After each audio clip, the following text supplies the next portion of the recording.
After the end of World War II, the world was split into two, East and West. This marked the beginning of the era called the Cold War.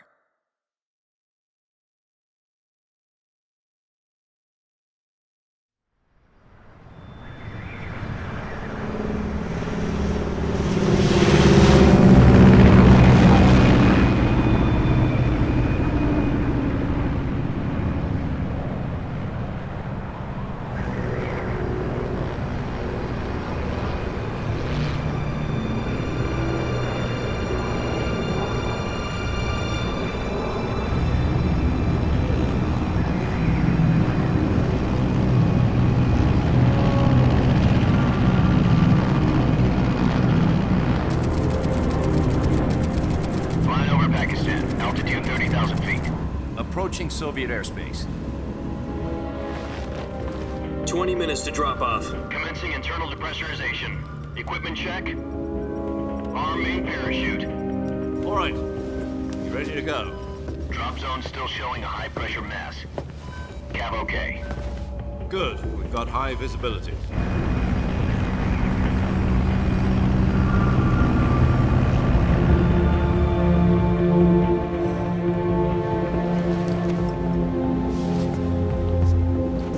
Put out that cigar. Connecting oxygen hose to interior connector. Put on your mask.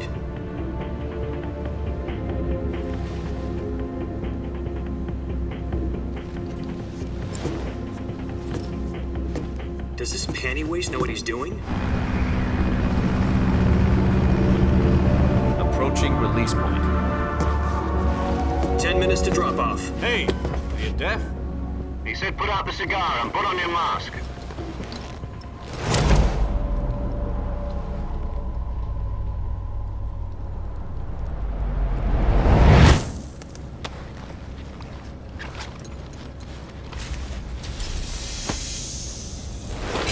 Depressurization complete. Checking oxygen supply. 6 minutes to drop off. Opening rear hatch.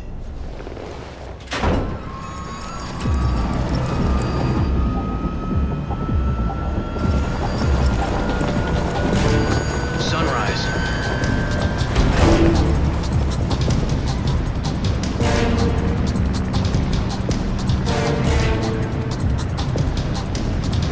External temperature minus 46 degrees Celsius. 2 minutes to drop off. Stand up. You'll be falling at 130 miles per hour. Try not to get frostbite from the wind chill. 1 minute to drop off. Move to the rear. Activate the yellow bottle. This is one for the history books. The world's first halo jump. 10 seconds to drop off. Stand by. Status okay. All green. Prepare for drop off. Countdown. 5, 4, 3, 2, 1. Spread your wings And fly. God be with you.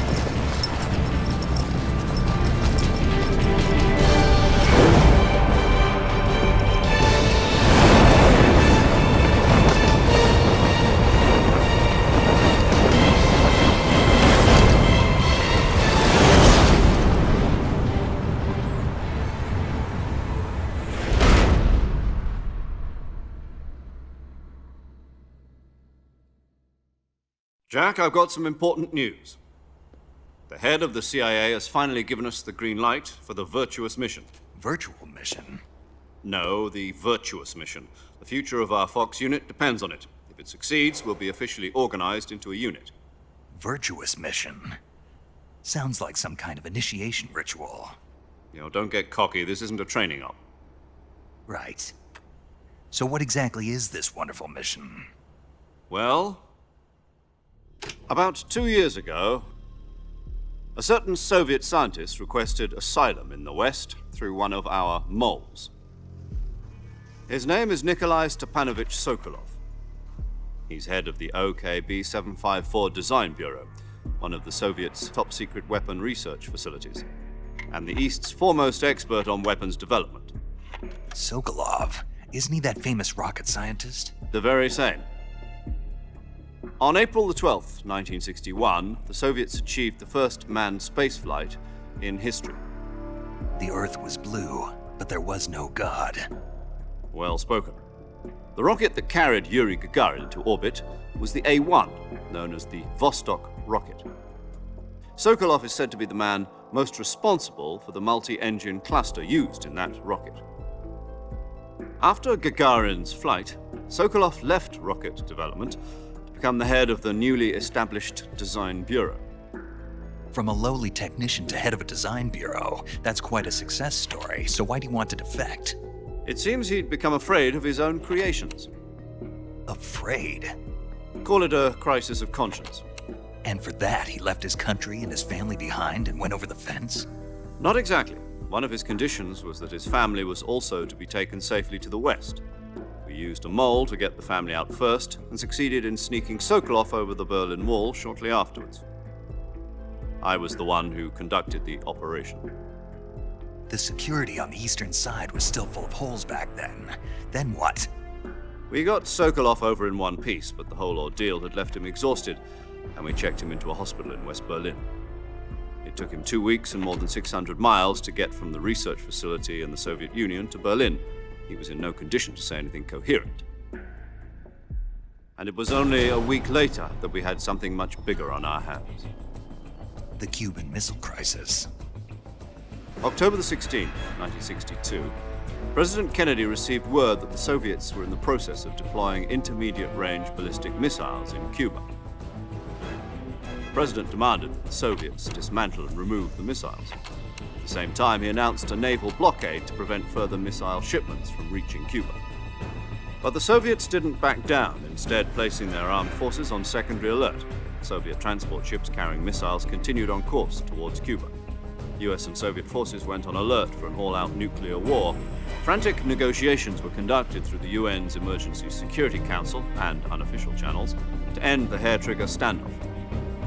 Finally, on October the 28th, the Soviet Union agreed to remove its missiles from Cuba, and so the world avoided a nuclear holocaust.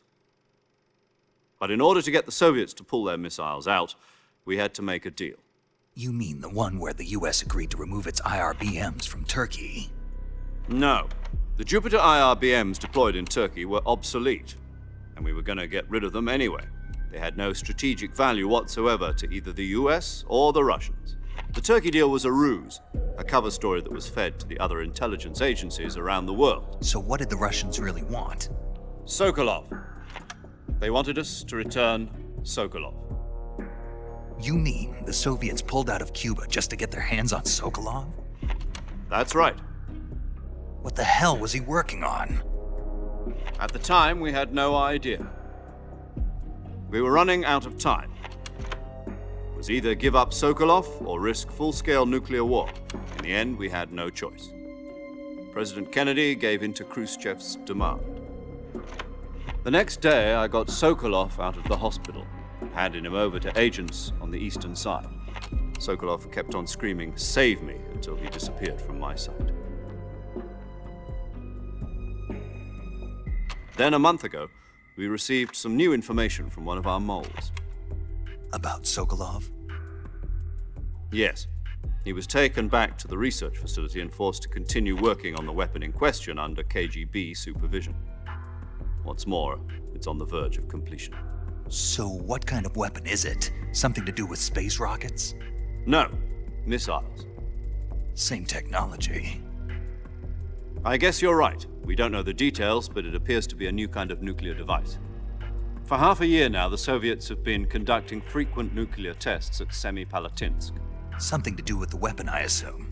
We're talking about a secret weapon so big that Khrushchev was ready to pull out of Cuba to get it back. Is Sokolov still in the facility? No. According to our intelligence, he's in Selinoyarsk, a place in the mountains about 3 miles to the west that's known as the Virgin Cliffs. The Virgin Cliffs. Nice name for a virtuous mission. They moved him there just recently. Why? Apparently, they're conducting a field test of the weapon, but it's our best chance to get him back. This mission would never have been possible if he was still in the research facility. This is our last chance. Sokolov must have known that too when he contacted us.